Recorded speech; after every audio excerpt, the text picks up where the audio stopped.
आज रही जगतसिंहपुर जिलार एरसमा ब्लॉक जो ब्लॉक रे विगत 1999 मसीह जो महाबात्या घटी जो व्यापक क्षयक्षति होता जुआड़े चाहब सियाड़े कूड़ कूड़ सब भासी जाऊला। तो आज आम आसी रही यही शियाली बेलाभूमि पाखे रही आम पाखे से दिन अनुभूति जड़े माउसी जो रही से दिन अनुभूति कौन थी से बखाणुले सहित सीधा साल आलोचना करेंगे। कौन कहे माउसी 1999 मसीह जो बात्या होता जो महाबात्या होता आपण एरिया व्यापक क्षयक्षति होता और समग्र अंचल सब कूड़ कूड़ सब परिपूर्ण हो जाता कौन कहे आप कौन रही अनुभूति? आम तो भासी जाइलु नाखिक आसी रही आम आई गच दी धरिकी आम गचर जा लगी सब भासी जाइलु। केते पानी से दिन होइतिला? पानी इथे अकाते काते पानी आइला डंगा चलथला बा काठ डंगा चलथला। आपण केते दिन पानी घरे रहितिले? पानी घरे 5 दिन रही। तो से सरकार तरफ कौन आपको सुविधा जोगा दिया? कौन आई बाटे बाट बणिया खाई आम भी सेमती किसी बाटा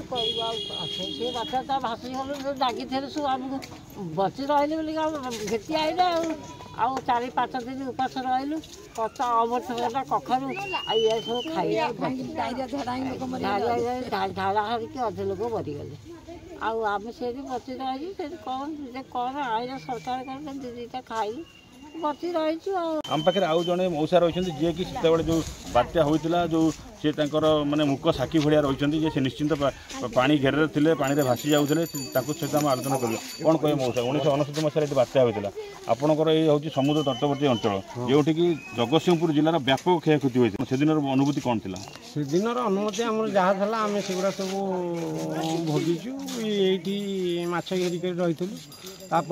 पानी बुड़ी बुड़ी चली आसला आम उठिक देखिलु खाली कुहुड़ी परिका मेघ होची आ बेसी बड़ मेघ नुह भितर भितर पानी जो चली आसला डेगिरी सेगुड़ा सब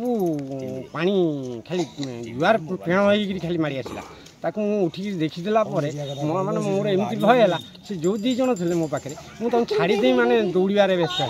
गाँ भितर को जो दौड़ी घाई डेगी आसी पड़े मत मैंने शुआ एमती बुले नेला मुझे पास कर गाँ पास कर पड़े जाता बहुत चेष्टा करके बार दाड़ को लगिकी आ भितर पशिली गच सब पड़ जाइए आम घर रेडक्रॉस पर्यंत पूरा गच पड़ गली गली गली गली से गला बेलू पिला छुआ जी सब पशि जाइए रेडक्रॉस भितर जहाँकि कबाट खोली होना बहुत बाध्य माने ठेला पेला कर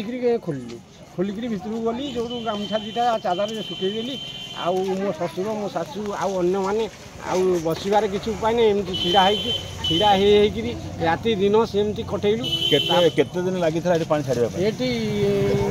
गुरुवार शुक्रवार शनिवार रविवार सोमवार पर्यंत ये पानी तथापि सोमवार चलीगला भी तथापि पानी थाए ओवर थाए। केते क्षयक्षति केते मनुष्य भासी टोटाल पूरा एकदम भासी जाऊँ आम देखुँ हाथ टारी डाकुं आमर भयभीत हो गले तो आसीपार मरी आम केते दौड़ा पकई सब रेडक्रॉस टणा जाता आउ जहाँ न टाणी पारे आउ न जापारे पवन में सी सब भासिकी चलीगले पास कर जाऊँ भाव में आप शुणुते जो मौसा रही है निश्चित भाव में जो 1999 मसीहा बात्या को निज आखिरे से देखी से दिन कहानी से आज बखाणुले कौन कहे से दिन अनुभूति कौन थी? से दिन अनुभूति कौन थी मु घेरे थी बर्तमान थी पिला छुआ सब सही मुझे कौन समुद्र कूल गुड़ा पानी ही गला ना रे तू अंधलोक तू पला तू आम जापरूनु तो साथी तू आगे पला आम पछरे पड़े मुझे पर्यंत आसिली अध बाटे मत पवन पूरा उड़े आनिक आम घर बाहर फाड़देला कौन एमती पवन है तापर आसला आमर माँ अच्छी कहला अरे मो पु मरीगला आउ पलिया पलिया बाबा मुझे आसिली मुझे भाई घर पलिया चल उंचा जगह को ना रे किसी हम ना से सेमती पड़े ना ना पिला तो सब मरीजे तापर अध घंटा पर आसला पवन मोर घर उड़ेला उत्तरपट घर मुझे अरे कौन करा से मो झीटा है बर्तमान छोट झीटा चलुची ठुकुठु बादी ताकू कौन कली मुझे कमी रक्षा करी ताकू बस्तार पुरे तापर कांधे पकई जावापर गोटे गछ पड़ी विराट गोटे गछ से गचर केमती जापर कानी बंधाबंधी आसला बेलू बंधाबंधी जो जाओ तापर आउ जापार कौन हम जन जन हो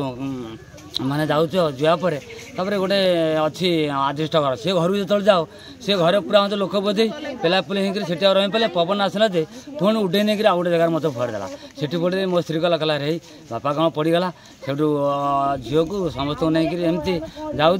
जापर जन घर थिलु सी घर लोक पूरा फुल सी घर एमती बहुत से घर उड़े भलमंद कर लोकटा मरीगला रे लोकटा मरीगला कौन हो केमी कौन ଯାଅ ସେଠୁ ସେମିତି ତାକୁ ନେଇକି ଫୋପାଡ଼ି ନେଇ ଆଇଲେ। ତାପରେ ଆଉ ଜଣେ ଯାଇଥିଲା ଆମର ହେଉଛି ମାନେ ଆର ଘରକୁ ଆଣିବା ପାଇଁ, ତାକୁ ସେଠୁ କ'ଣ କଲା ନା ଭସେଇ ନେଇଗଲା। ଆମେ କହିଲି ରେ ତାକୁ ଦୌଡ଼ା ପକାଅ ଆଣ ତାକୁ ତ ଦୌଡ଼ା ପକାଉ। ଆପଣଙ୍କ ସେତେବେଳେ ଯେଉଁ ବାତ୍ୟା ହୋଇଥିଲା ତ ଏଇ ଯେଉଁ ଆପଣଙ୍କ ଏରିଆରେ କେତେ କ୍ଷୟକ୍ଷତି ହୋଇଥିଲା? ହଁ ବହୁତ କ୍ଷୟକ୍ଷତି ହେଇଛି। ନିଶ୍ଚିତ ଭାବରେ ଆମ ପାଖରେ ଯେଉଁ ରହିଥିଲେ ଏଠିକାର ସ୍ଥାନୀୟ ବାସିନ୍ଦା ରହିଥିଲେ, ସେ ବାତ୍ୟାର ଯେଉଁ ସ୍ପଷ୍ଟ ଚିତ୍ର ସେ ତାଙ୍କର ବଖାଣୁଥିଲେ, ସେଦିନ ସ୍ମୃତି ସେ ଆଜି ମନେ ରଖିଛନ୍ତି। କେଉଁଭଳି ଭାବରେ ସେଦିନ ଯେଉଁ ବାତ୍ୟା ସହିତ ତାଙ୍କର